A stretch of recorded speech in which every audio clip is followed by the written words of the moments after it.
क्या आपने कभी सोचा है कि एक साधारण राजकुमार सिद्धार्थ कैसे महान गौतम बुद्ध बने? आज हम जानेंगे उस अनोखी यात्रा की कहानी जहां उन्होंने अपने जीवन को दांव पर लगा दिया। ये कहानी है बोधि वृक्ष के नीचे की, जहां उन्होंने कठिन साधना और अडिग संकल्प के बल पर अंततः ज्ञान का बोध प्राप्त किया। ज्ञान प्राप्त कैसे हुआ? इससे सिद्धार्थ को क्या लाभ हुआ? क्या उनके जीवन की परेशानियां कम हुई? यह कहानी सुनने से हमें क्या लाभ होगा? क्या हमारे जीवन से दुख दूर हो जाएंगे?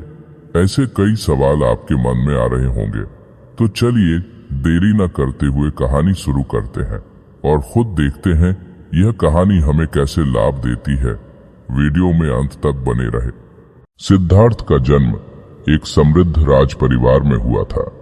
बचपन से ही उनके पिता राजा शुद्धोधन ने यह सुनिश्चित किया कि सिद्धार्थ कभी भी दुख या कष्ट न देखें।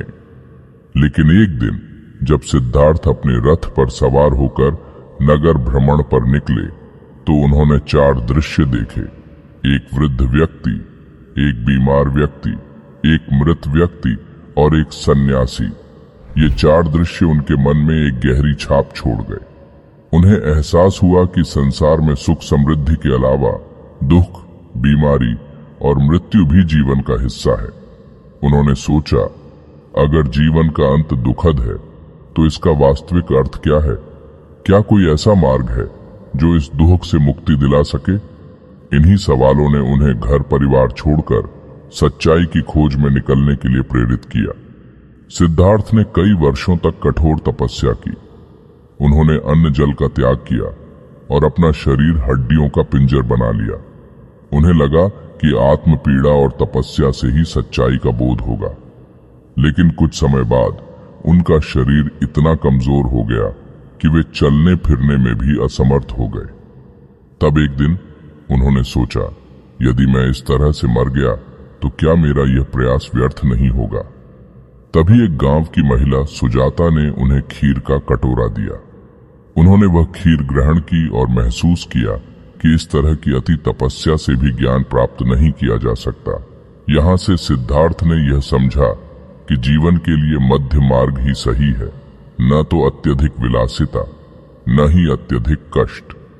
उन्होंने शरीर को आवश्यक पोषण देकर मध्य मार्ग का अनुसरण किया और बोधि वृक्ष के नीचे जाकर ध्यान लगाने का निर्णय लिया। सिद्धार्थ गया बिहार के एक गांव पहुंचे जहां एक विशाल पीपल का वृक्ष था। उन्होंने वहां बैठकर संकल्प लिया, चाहे मेरा शरीर समाप्त हो जाए, पर मैं यहां से तभी उठूंगा जब मैं ज्ञान प्राप्त कर लूंगा। और इस प्रकार वे गहरे ध्यान में लीन हो गए। जैसे जैसे रात गहरी होती गई, मारा, जो कि भ्रम और अज्ञान का प्रतीक था, ने सिद्धार्थ को विचलित करने की कोशिश की। उसने सबसे पहले मोहक इच्छाओं का जाल फैलाया। सिद्धार्थ के सामने सुंदर अप्सराएं, सोने चांदी के महल और अपार सुख संपत्ति दिखाई, लेकिन सिद्धार्थ की साधना अडिग रही।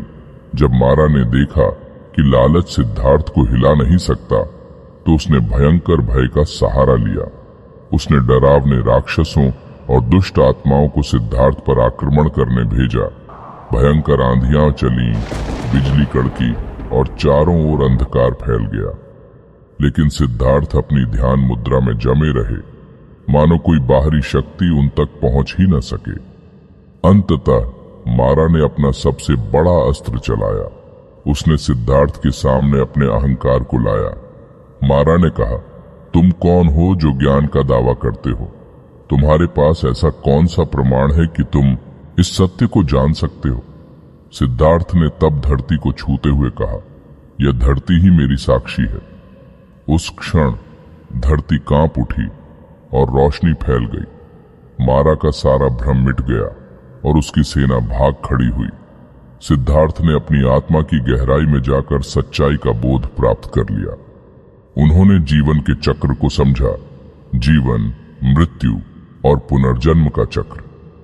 ज्ञान प्राप्त करने के बाद सिद्धार्थ ने 7 दिनों तक इसी वृक्ष के नीचे मौन साधना की। उन्होंने अपने भीतर की अनुभूतियों को समझा और जाना कि जीवन के सभी दुखों का कारण अज्ञान और तृष्णा है। उन्होंने इसे दूर करने के लिए अष्टांगिक मार्ग का अनुसरण किया और निश्चय किया कि वे इस ज्ञान को सभी के साथ साझा करेंगे। गौतम बुद्ध की यह साधना हमें सिखाती है कि दृढ़ संकल्प और सही मार्ग से हम भी जीवन के सत्य को जान सकते हैं। इस कहानी में छिपा संदेश यही है कि सच्चा ज्ञान केवल बाहरी साधनाओं से नहीं बल्कि आत्मनिरीक्षण और संतुलन से प्राप्त होता है। अगर आपको यह कहानी पसंद आई हो तो हमारे चैनल को सब्सक्राइब करें